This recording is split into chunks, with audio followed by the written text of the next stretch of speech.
Hey everybody, today I'm taking a look at a pair of two-player only tug-of-war style games. First we're going to take a look at Match of the Century by Paolo Mori, and then we're going to take a look at Caper Europe by Unai Rubio. Before I get started on these reviews, I want to give a shout out to the show's sponsor, KIENDA.co.uk, who are my go-to online retailer, and if you use the link in the show notes or the QR code, then you can get 5% off your first order.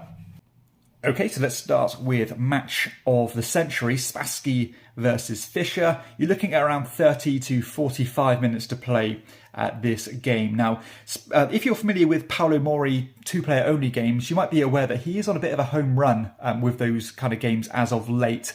I'm talking about games such as Blitzkrieg and Caesar. Now, they've done very well and received a lot of acclaim. So when I hear that he brought out another new game, then it's certainly going to pique my interest. Now, this game has quite a strange theme because it is a chess-themed game, but it's actually a card game. And one of the kind of talking points about this game that I want to really stress is that this game somehow manages to bring forth the feeling of a chess game really well, and it's quite difficult to put my finger on why, but I'm sure if you've played this game you might agree with me. But essentially what you're trying to do is you're playing these cards from your hand onto one of these 4 different zones, and then your opponent must play a card on that particular zone as well. Whoever has the highest valued card is going to gain advantage points equal to the power of that zone. So you've got zones ranging from 1 all the way up to power 4. You know, if you win the 3 zone, you'll bring the little tracker here 3 in your direction. And basically, when the 4 different zones have been played, you want to be having the tracker on your side of the board, meaning that you've won that particular game. Now, the twist on this game is, however, that when you lose one of these different hands, then you are going to gain an ability on that card that you've just played. So sometimes you're deliberately losing the round to get quite cool abilities, such as gaining these pawns from the supply. They can be used to bolster the strength of your units. It can be used to draw more cards, or even to manipulate this kind of mental stress track, which is definitely one of the coolest features about this game, as throughout the entire game you are trying to manage your kind of mental fortitude and your kind of fatigue levels, and by keeping up this track as much as possible, because the higher you are up this track, it means you have more cards in your hand to choose, and it also means at the end of each round you're going to generate more pawns into your hand to help you going forward. Now, the further you go down on the track, it means that you're going to have fewer cards and also take fewer pawns into your control. But if you're at the extremities of these tracks, then you can even start the whole round with an advantage or disadvantage. So completely ignoring this can be an absolute, nail in your coffin if you want to go down that route. But there's cool little design decisions here, such as if you win the 4 advantage zone, then you automatically gain a piece of mental stress, so you go down passively. Or there's even cool mechanisms where whenever you have to cycle through your deck of cards, you will go down on that track, meaning that you might want to keep hold of cards even if they're not optimal. And the reason that adds more kind of intrigue and more interest to the game is that because, as in a game of chess, you are playing alternatively with white and black pieces. So you're playing, white one round, and the next round you'll be playing the black pieces.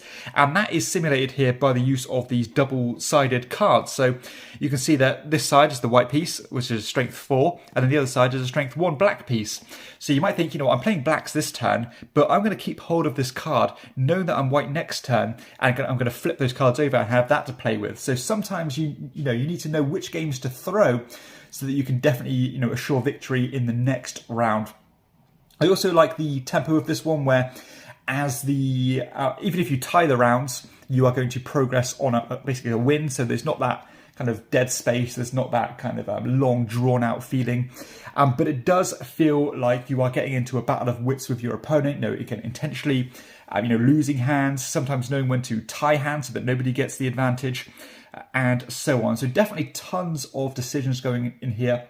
The level of balancing is something that's really impressed me with this one as well, because normally if you are completely steamrolling your opponent, your opponent is going to be in a very strong position probably because they've lost so many hands, which means they're going to be having tons of abilities, such as having a full strength track, having more cards in their hand, stuff like that. So there's definitely a good degree of rubber banding here that's been done in such a subtle and nuanced way that I think is so impressive, and as I'd expect with a design with the pedigree of Paolo Mori.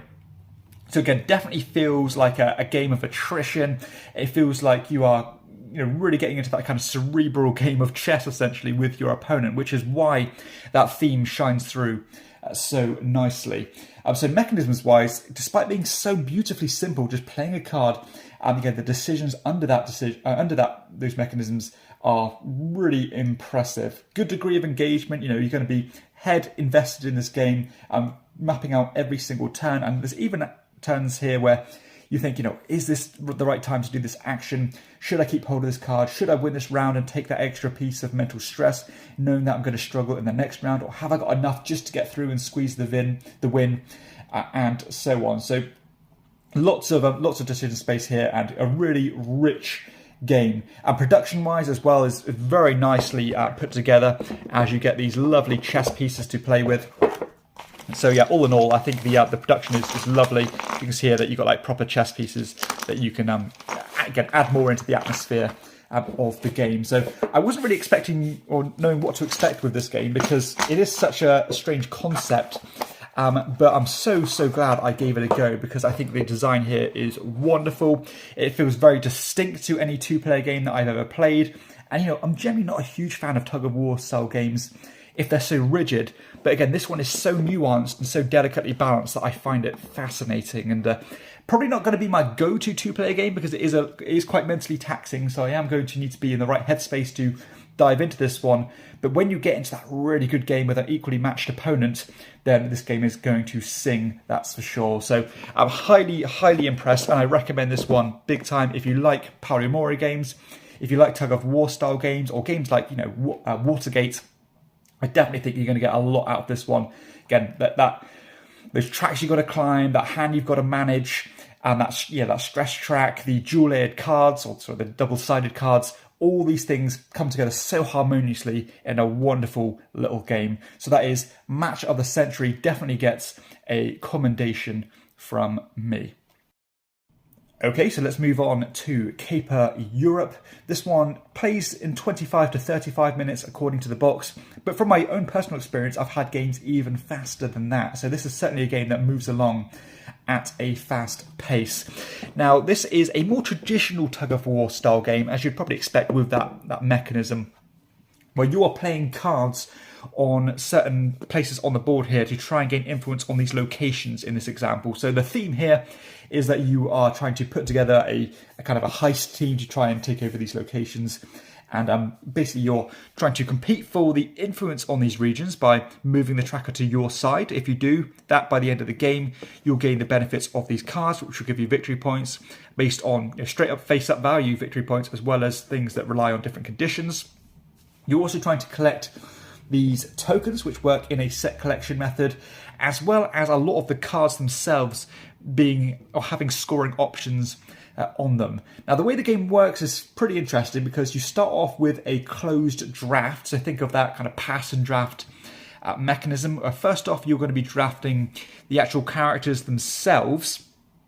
Now, these characters have different ways they're going to influence the board. So, for example, you can see here that this piece allows you to gain 3 control by moving the piece that way, but some of them will score control based on other cards that you play in that particular zone.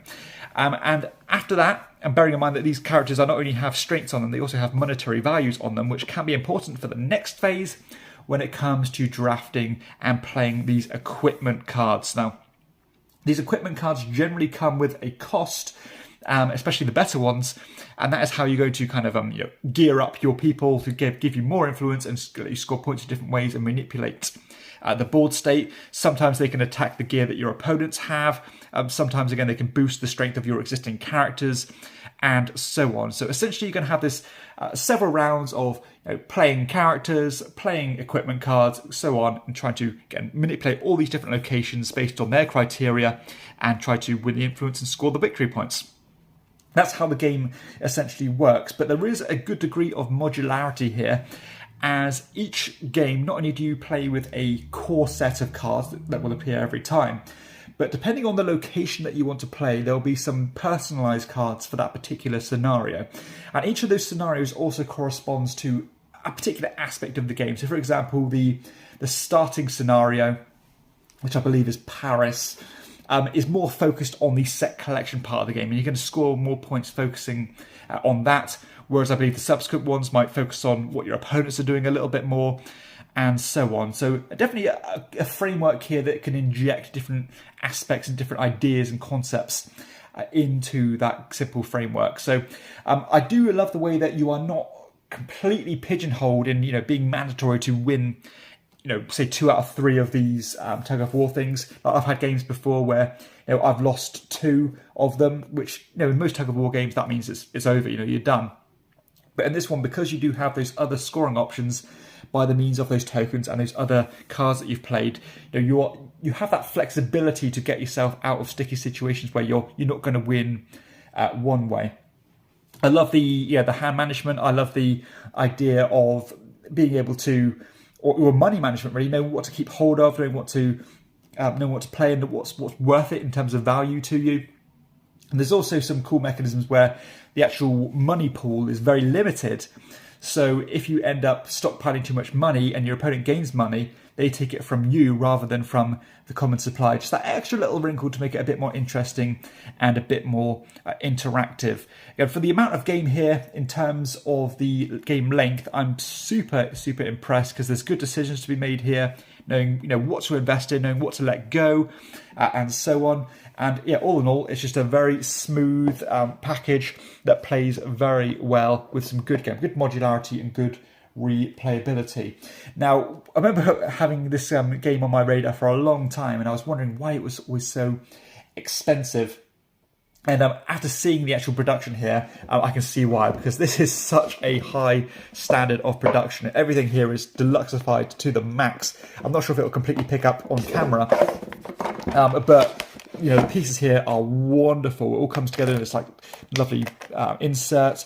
The board is super high standard, and yeah, I'm really impressed with the way the game has been put together, and the gameplay matches that. So it's not all style and no substance. There is certainly substance here, and it feels like a great 2-player tug of war game that plays in an amazing amount of time, really. You can smash out a couple of games of this in 45 minutes, which is very impressive. So again, another recommendation for me for sure. Again, if you like your 2-player games and you like the tug of war mechanism, this is definitely going to be one that I will recommend. So there we have it. That concludes the video. 2 very well polished, high quality games here. Generally speaking, I'm not normally a huge fan of the tug of war mechanism, but these games have done it to such a high standard that they've truly, truly impressed me. So couldn't recommend these 2 games enough. I think they're both wonderful, and there are so many great 2-player games out there now, and there's just 2 more for me to play. So hopefully you've enjoyed the video. If you have, please be sure to hit like and subscribe to the channel, and check out my other content too. But for everybody else, I'll see you next time on Chairman of the Board. Bye bye.